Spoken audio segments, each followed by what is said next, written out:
चलिए तो आज का टॉपिक शुरू करते हैं। आज हम पढ़ेंगे वैद्युत द्विध्रुव के कारण, वैद्युत द्विध्रुव के कारण विभव, वैद्युत द्विध्रुव के कारण विभव। ठीक है, तो पिछले वाले वीडियो में हमने क्या पढ़ा था? पिछले वाले वीडियो में हमने पढ़ा था कि बिंदु आवेश के कारण, विभव, बिंदु आवेश के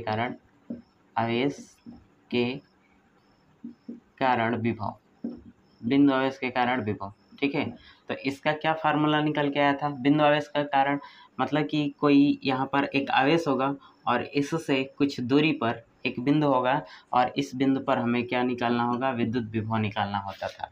तो इसके लिए फार्मूला क्या निकल के आया था? तो V is equal to 1/4 pi epsilon naught Q/R, ये फार्मूला निकल के आया था। ठीक है, तो बिंदु आवेश के कारण विभव, तो उसके लिए फार्मूला ये निकल के आया था। आज हम पढ़ने वाले हैं वैद्युत द्विध्रुव के कारण विभव। तो सबसे पहले तो ये जान लेते हैं वैद्युत द्विध्रुव क्या होता है। हालांकि मैंने पहले वाले लेसन में इसको बता रखा है कि वैद्युत द्विध्रुव क्या होता है। तो वैद्युत द्विध्रुव का मतलब होता है कि समान परिमाण के, ठीक है, समान परिमाण के परंतु विपरीत प्रकृति के दो आवेश अत्यंत अल्प दूरी पर रखे हों तो ऐसे निकाय को क्या बोला जाता है? वैद्युत द्विध्रुव। क्या बोला जाता है? वैद्युत द्विध्रुव। ठीक है, वैद्युत द्विध्रुव। तो वैद्युत द्विध्रुव का क्या मतलब हो गया कि हम दो आवेश लेंगे समान परिमाण का और जिनकी प्रकृति क्या होगी? विपरीत होगी। अगर एक माइनस है तो दूसरा प्लस होगा। अगर इन दोनों को हम बहुत कम दूरी पर रख दे रहे हैं, कितनी दूरी पर रखा गया है? 2L दूरी पर, तो ये जो निकाय बनेगा वही निकाय क्या कहलाएगा? वैद्युत द्विध्रुव। तो अब इसके कारण हमें विद्युत विभव चेक करना है।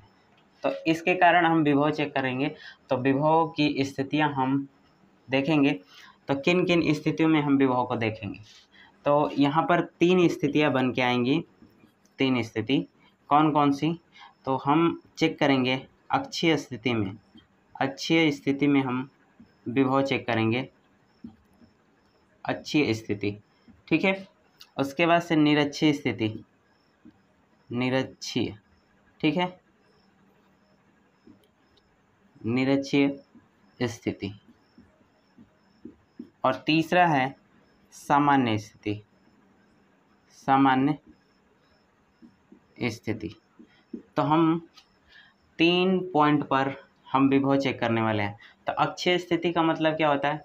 अक्षीय स्थिति का मतलब होता है कि वैद्युत द्विध्रुव के अनुदिश, वैद्युत द्विध्रुव के अक्ष के अनुदिश, अगर हम ये मान लेते हैं कि ये वैद्युत द्विध्रुव है, ठीक है, ये क्या है? वैद्युत द्विध्रुव। अगर इसी के अनुदिश हम यहाँ पर कोई बिंदु ले, ये बिंदु ले और यहाँ पर हम विभव चेक करें तो ये कौन सी स्थिति हो जाएगी? अक्षीय स्थिति हो जाएगी। निरक्षीय स्थिति के लिए क्या होगा?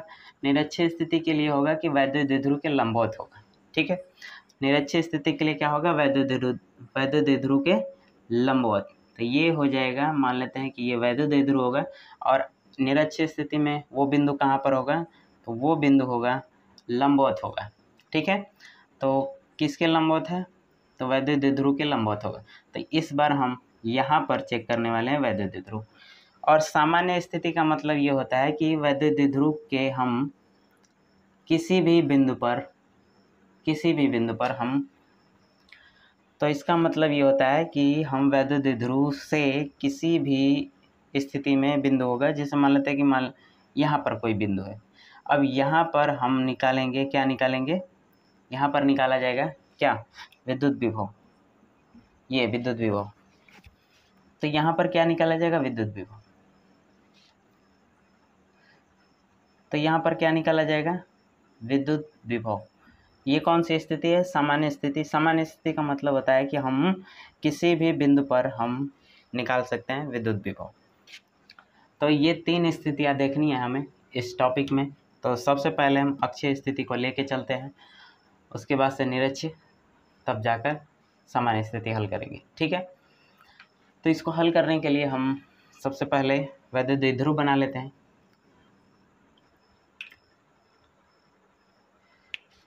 चलिए तो हल करते हैं इसको।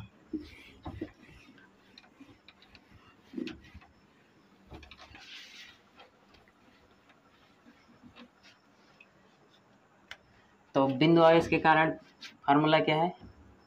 बिंदु आवेश के कारण विभव, इसका फार्मूला V = 1/4πε0 Q/r हो गया। r क्या है? r है उस बिंदु की दूरी। जैसे मान लेते हैं कि ये कोई आवेश है और इससे हमें इस बिंदु पर विभव निकालना होगा, तो ये इसका डिस्टेंस कितना है? यहाँ से यहाँ तक r है। तो इसके लिए फार्मूला वो निकल के आया था। अब हम इसको सॉल्व करते हैं। तो पहला है कौन सा? अक्षीय स्थिति। अक्षीय स्थिति, तो अक्षीय स्थिति में हम चेक करते हैं इसमें क्या होता है। तो ये हो जाएगा वैद्युत द्विध्रुव। ये क्या है? वैद्युत द्विध्रुव। ठीक है। अब इससे हमें अक्षीय स्थिति में क्या करना है कि एक बिंदु लेंगे और इस बिंदु पर हमें क्या निकालना होगा? विद्युत विभव निकालना होगा। तो सबसे पहले तो हम यहाँ की दूरी पता कर लें। यहाँ की दूरी है कितना? तो दूरी हम वैद्युत द्विध्रुव के मध्य बिंदु से लेते हैं। तो ये है मध्य बिंदु और दूरी हम लेंगे तो यहीं से, तो मान लेते हैं कि यहाँ से यहाँ तक की दूरी कितनी है? x है। ठीक है। और ये दूरी कितनी हो गई? तो ये दूरी है 2l। ठीक है। तो ये दूरी कितनी है? 2l। तो ये 2l का मतलब क्या होता है? 2l का मतलब ये होता है कि ये दूरी को अगर दो भागों में बांटें तो ये वाला हो जाएगा l और ये हो जाएगा l। ये टोटल दूरी कितनी हो जाएगी? 2l हो जाएगी। अब क्या ज्ञात करना होगा कि यहाँ से यहाँ तक की दूरी कितनी होगी, उसके बाद से यहाँ तक की दूरी कितनी होगी। ठीक है। हम इसको सॉल्व करने के लिए सपोज दैट हम थोड़ी देर के लिए मान लेते हैं कि ये कोई वैद्युत द्विध्रुव नहीं है। ये कोई वैद्युत द्विध्रुव नहीं है। तो जब वैद्युत द्विध्रुव नहीं है तो यहाँ पर एक आवेश है और इस आवेश के कारण हमें इस बिंदु पर विभव निकालना होगा। उसके बाद से यहाँ पर एक आवेश है और इस आवेश के कारण हमें यहाँ पर विभव निकालना होगा। तो यहाँ से यहाँ तक की दूरी पता होनी चाहिए। तो दूरी पता करने के लिए आप देख सकते हैं कि यहाँ से यहाँ तक की दूरी कितनी है? l है। और थोड़ा सा हम दूरी और बढ़ जाएंगे तो यहाँ से यहाँ तक की दूरी हमें पता चल जाएगी। तो कितनी दूरी हमने बढ़ा है? तो l दूरी बढ़ा है। तो यहाँ से यहाँ तक की डिस्टेंस क्या हो जाएगी?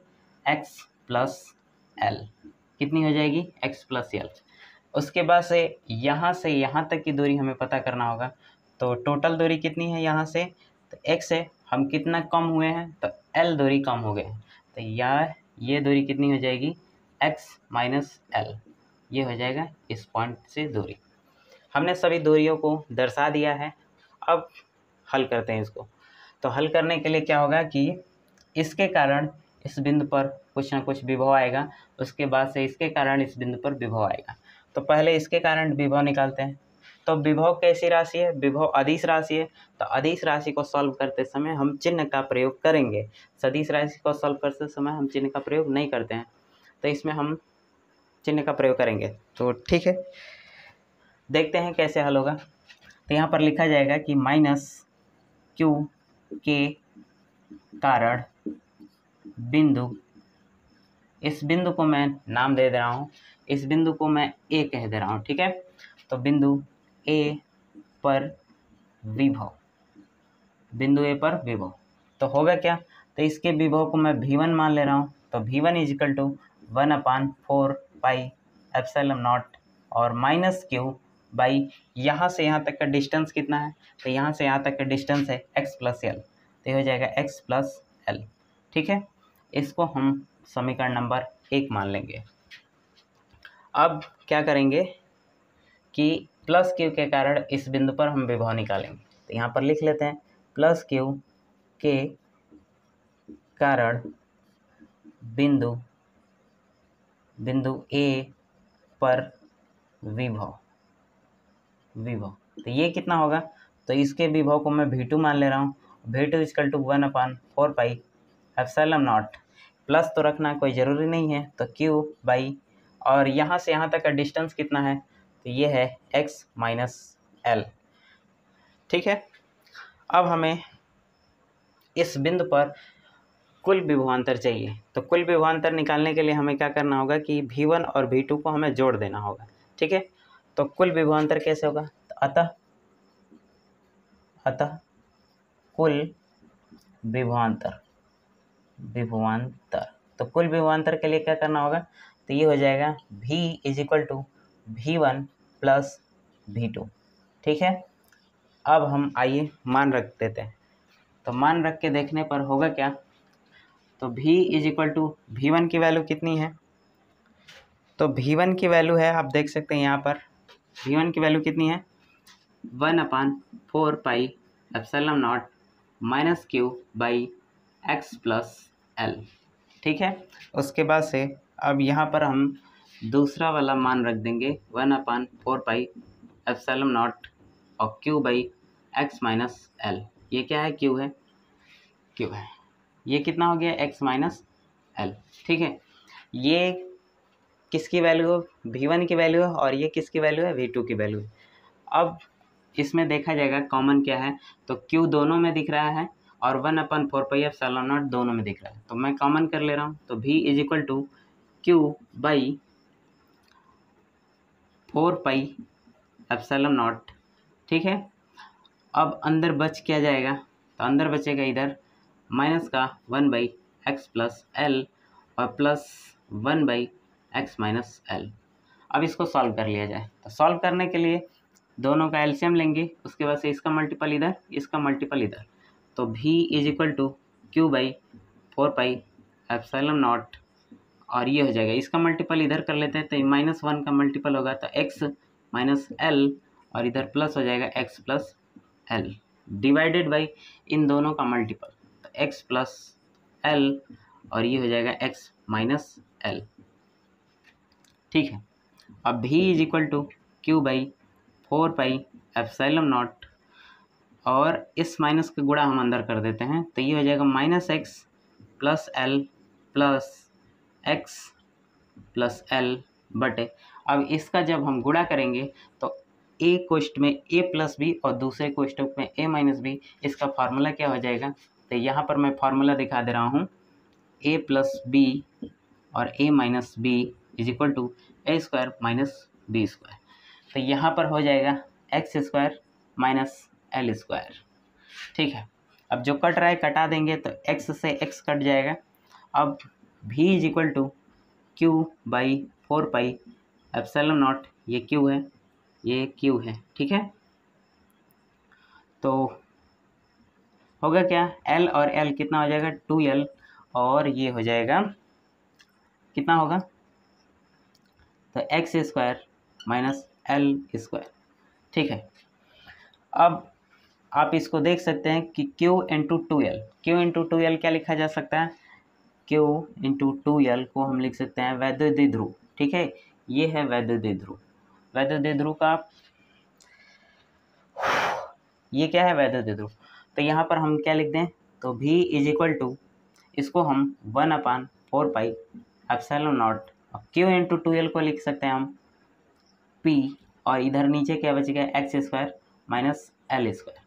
ठीक है, अब आप देखिए यहाँ पर ये जो परिभाषा बताई गई है बीज की दूरी के लिए, ये अत्यंत अल्प दूरी है। ठीक है, अत्यंत अल्प दूरी पर रखा गया है। तो जब इसका हम आधा करेंगे, L करेंगे, तो ये L और ज़्यादा छोटा हो जाएगा किसकी तुलना में? x की तुलना में। तो जब L छोटा हो जाएगा तो हम L को छोड़ सकते हैं। ठीक है, जब L बहुत ज़्यादा छोटा हो जाएगा तो L को छोड़ सकते हैं। कैसे? जैसे मान लेते हैं कि अगर आप 1000 का सामान खरीद लिए, टोटल आपका बजट बन गया 1002 रुपया, तो ये जो 2 रुपये है आप दुकानदार से छुड़वा सकते हैं। ठीक है, तो आपको कितना पे करना पड़ जाएगा? तो 1000 पे करना पड़ेगा। तो सेम उसी तरीके से हम छोटी चीज़ों को इग्नोर कर देते हैं, छोड़ देते हैं। तो यहाँ पर मैं L को छोड़ दे रहा हूँ, तो हो क्या जाएगा? V is equal to 1/4 pi epsilon naught, और ये हो जाएगा P बाई L को छोड़ देते हैं तो ये हो जाएगा एक्स स्क्वायर। ठीक है, तो ये हमने फार्मूला निकाल लिया वैद्युत ध्रुव के कारण अक्षीय स्थिति में विभव। ठीक है, तो ये फार्मूला निकल के आया वैद्युत ध्रुव के कारण अक्षीय स्थिति में फार्मूला। समझ में आया? अब हम अगला टॉपिक देखेंगे, निरक्षीय स्थिति में वैद्युत द्विध्रुव के कारण क्या निकल के आ रहा है। ठीक है, तो निरक्षीय स्थिति के लिए चलते हैं, हल करते हैं। तो मैं इसको मिटा दे रहा हूँ।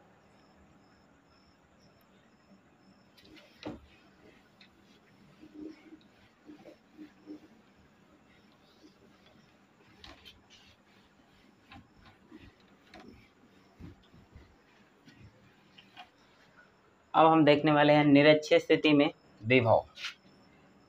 तो ये क्या है, निरक्षीय स्थिति में विभव। निरक्षीय स्थिति में विभव, तो निरक्षीय स्थिति का क्या मतलब होता है। निरक्षीय स्थिति का मतलब होता है कि ये कोई वैद्युत द्विध्रुव है, ये कोई क्या है, वैद्युत द्विध्रुव। अब इससे निरक्षीय स्थिति में यहाँ पर मान लेते हैं कि कोई बिंदु है, इस बिंदु को मैं दिखा दे रहा हूँ ए से, और इसी बिंदु पर हमें क्या निकालना होगा, भी का मान निकालना होगा। ठीक है, तो पहले पता करेंगे कि ये बिंदु कितनी दूरी पर है वैद्युत द्विध्रुव से। तो मान लेते हैं कि ये बिंदु कितनी दूरी पर है, ये बिंदु x दूरी पर है। ठीक है, पिछले वाले में भी मैंने x दूरी माना था। तो अब होगा क्या कि इसके कारण इस पर विभव आएगा, उसके बाद से इसके कारण भी इस पर विभव आएगा। यहाँ पर हमें दो विभव मिलेगा। अब हम दोनों विभव को जोड़ लेंगे तो निरक्षीय स्थिति में विभव का मान पता चल जाएगा। तो इसके कारण विभव आएगा। तो सबसे पहले तो यहाँ से यहाँ तक की दूरी हमें पता होनी चाहिए, और यहाँ से यहाँ तक की दूरी पता होनी चाहिए। ठीक है, तो दूरी होगी कितनी, तो अगर ये दूरी देखी जाए तो ये L और प्लस L दूरी है। ठीक है, टोटल दूरी कितनी हो जाएगी, 2L। तो अगर ये दूरी L है, ये दूरी x है, तो हम पाइथागोरस प्रमेय लगा करके यहाँ से हम निकाल सकते हैं कि ये हो जाएगा x² प्लस L²। ठीक है, तो जो दूरी ये होगी वही दूरी ये भी होगी, तो इसको भी हम लिख सकते हैं x² प्लस L²। ठीक है, अब इसके कारण इस पर विभव निकालते हैं। तो यहाँ पर लिखा जाएगा -q के कारण बिंदु, -q के कारण बिंदु A पर विभव, A पर विभव तो कितना होगा, तो इसके विभव को मैं V1 मान ले रहा हूँ, और ये हो जाएगा 1/4 पाई एप्सिलॉन नॉट -q, और बीच में डिस्टेंस कितना है इनके, तो यहाँ से यहाँ तक का बीच का डिस्टेंस है x² प्लस L²। ठीक है, इसको हम समीकरण नंबर 1 मान लेते हैं। अब क्या होगा, इसके कारण, इस प्लस के कारण इस पर विभव निकालते हैं। तो +q के कारण बिंदु A पर विभव, तो ये कितना होगा, तो इसको हम V2 दिखा दे रहे हैं। V2 = 1/4 पाई एप्सिलॉन नॉट, और ये हो जाएगा Q बटे x² प्लस L²। इसको हम समीकरण नंबर 2 मान लेते हैं। अब यहाँ पर हमें निकालना है क्या, कुल विभवांतर। तो कुल विभवांतर कितना होगा, तो V = V1 प्लस V2, ये हो जाएगा V = V1 प्लस V2। अब मान रख देते हैं, तो V = V1 की वैल्यू कितनी है, V1 की वैल्यू है 1/4 पाई एप्सिलॉन नॉट -q बटे रूट में x² प्लस L²। ठीक है, अब प्लस V2 की वैल्यू कितनी है, 1/4 पाई एप्सिलॉन नॉट, और ये हो जाएगा q बाई रूट में x² प्लस L²। ठीक है, आप देख सकते हैं कि दोनों वैल्यू सेम है, एक वैल्यू नेगेटिव है और दूसरी वैल्यू पॉजिटिव है। तो अगर मान लेते हैं कि ये 5 और +5 है, तो इसको घटा देंगे तो आंसर क्या आएगा, 0। तो यहाँ पर वही काम किया जाएगा, ये कट जाएगा, और कटने के बाद आंसर क्या आ जाएगा, 0। तो निरक्षीय स्थिति में विभव का मान कितना आया, 0। तो ये समझ में आया, निरक्षीय स्थिति में विभव का मान कितना होगा, 0 होगा। अब हम देखने वाले हैं सामान्य स्थिति। ठीक है, तो मैं इसको मिटा दे रहा हूँ।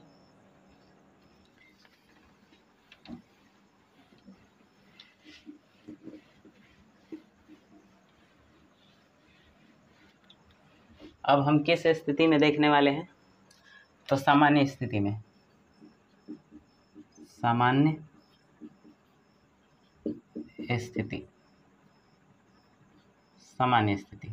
तो सामान्य स्थिति का मतलब क्या? सामान्य स्थिति का मतलब होता है कि हम वैद्युत द्विध्रुव से किसी भी दिशा में, किसी भी स्थिति में हम विद्युत विभव निकाल सकते हैं। सामान्य स्थिति का मतलब ये होता है कि हम वैद्युत द्विध्रुव के कारण किसी भी बिंदु से, किसी भी स्थिति में हम विभव निकाल सकते हैं। तो इसके लिए मैं दिखा रहा हूँ। तो सपोज दैट, मान लेते हैं कि ये कोई वैद्युत द्विध्रुव है जिसकी दिशा किधर होती है? माइनस से प्लस की तरफ। किधर होती है? माइनस से प्लस की तरफ। तो ये होता है माइनस, और ये क्या हो जाएगा? प्लस। ये क्या है? Minus plus. इन दोनों के बीच का डिस्टेंस कितना है? इन दोनों के बीच का डिस्टेंस है 12, ठीक है। अब क्या किया जाएगा कि इसकी दिशा किधर है? इधर। अब हम इस बिंदु पर, इस बिंदु पर हमें क्या देखना है? इस बिंदु पर विभव निकालना है, कितना होगा। तो विभव निकालने के लिए सबसे पहले तो हमें इस बिंदु के बीच का डिस्टेंस पता होना चाहिए। तो ये बिंदु का बीच का डिस्टेंस है कितना? तो मान लेते हैं कि ये x है, और ये बिंदु क्षैतिज से कितने डिग्री के कोण पर है? तो ये क्षैतिज से मान लेते हैं ये थीटा डिग्री के कोण पर है, ठीक है, थीटा डिग्री के कोण पे है। अगर हम इस वैद्युत द्विध्रुव को थोड़ी देर के लिए इंक्लाइंड मान लें, टेढ़ा मान लें, तो तिरछे चीज़ों को हम वियोजित कर देते हैं। सपोज दैट, इसको मैं दिखा दे रहा हूँ इधर, ये है वैद्युत द्विध्रुव। क्या है? आप समझेंगे, इसको ऐसे समझ सकते हैं। तो ये क्या है? ये माइनस क्यू है, और ये है प्लस क्यू। अब इसके कारण हम किसी बिंदु पर, मान लेते हैं कि वो बिंदु यहाँ पर है, इस बिंदु के कारण,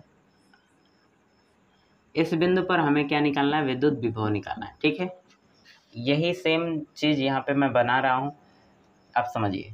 तो यहाँ से यहाँ तक का डिस्टेंस कितना है? तो यहाँ से यहाँ तक का डिस्टेंस है x। अब इन दोनों के बीच में कोण कितना का है? थीटा है। कोण कितने का है? थीटा है, ठीक है।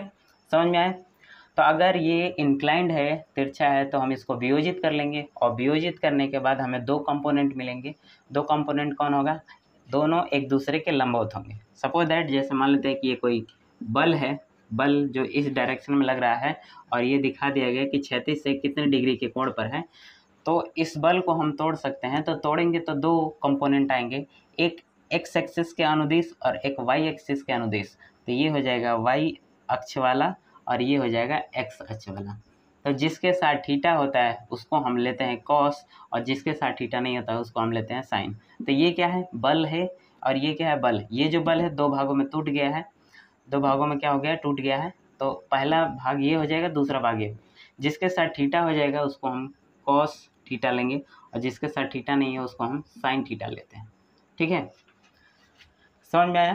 तो ये इसके कितने भाग हो गए? दो भाग। तो एक हो गया F cos theta, F sine theta, और दूसरा क्या हो गया? एफ कॉस थीटा, ठीक है। तो सेम लॉजिक हम इसमें भी लगाएंगे।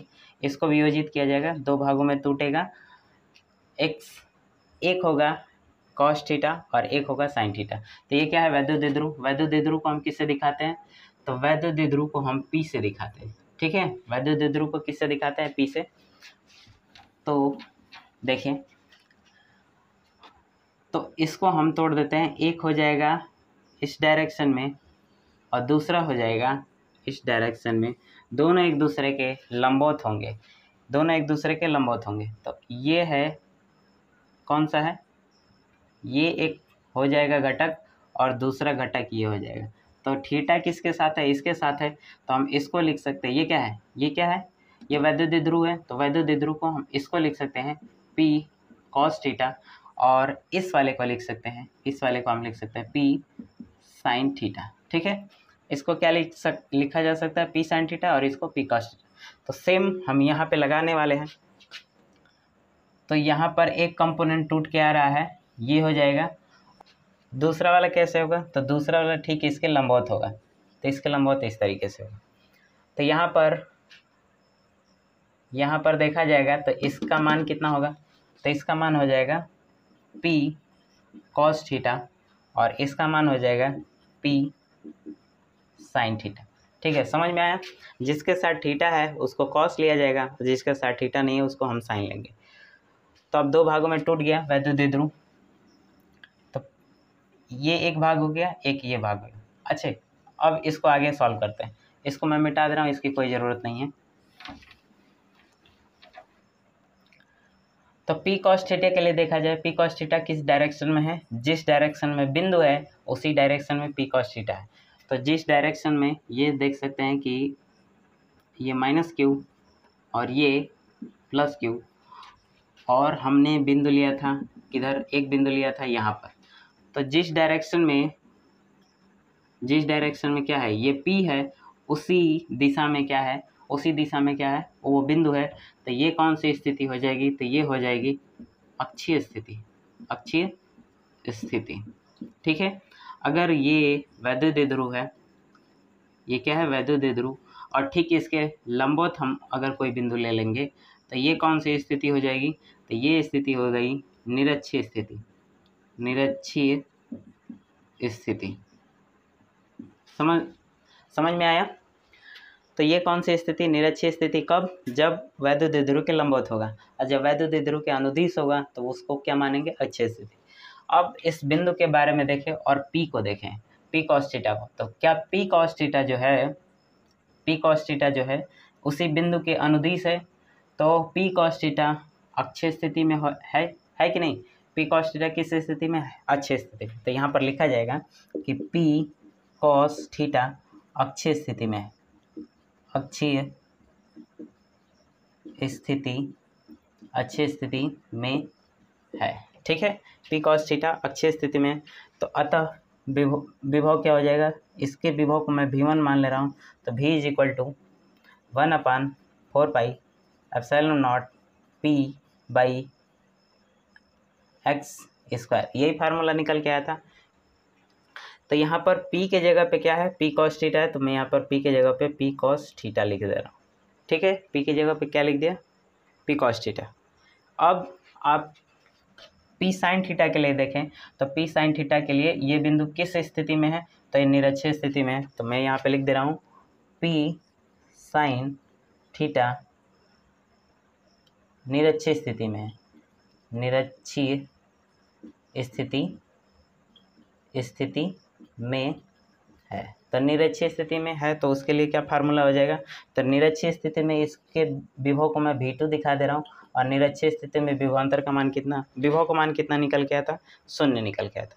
अब यहाँ पर कुल विभव देखा जाएगा, तो कुल विभव हो गया कितना, तो कुल विभव कितना होगा, तो V is equal to V1 plus V2।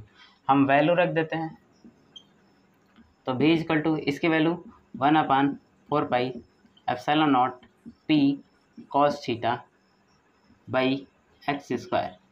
ठीक है, उसके बाद से V2 की वैल्यू कितनी है, V2 की वैल्यू है 0। तो ये टोटल निकल के क्या आ जाएगा, V is equal to 1/4 pi epsilon naught P cos theta by x square. ये है सामान्य स्थिति के लिए फार्मूला, एक इसके लिए सामान्य स्थिति के लिए फार्मूला है। तो हमने क्या सीखा, वैद्युत द्विध्रुव के कारण विभव। तो किन किन स्थितियों में, तो पहला है अक्षीय स्थिति में देखा, निरक्षीय स्थिति में देखा, उसके बाद से सामान्य स्थिति में देखा। ठीक है, अगला टॉपिक हम कल देखेंगे।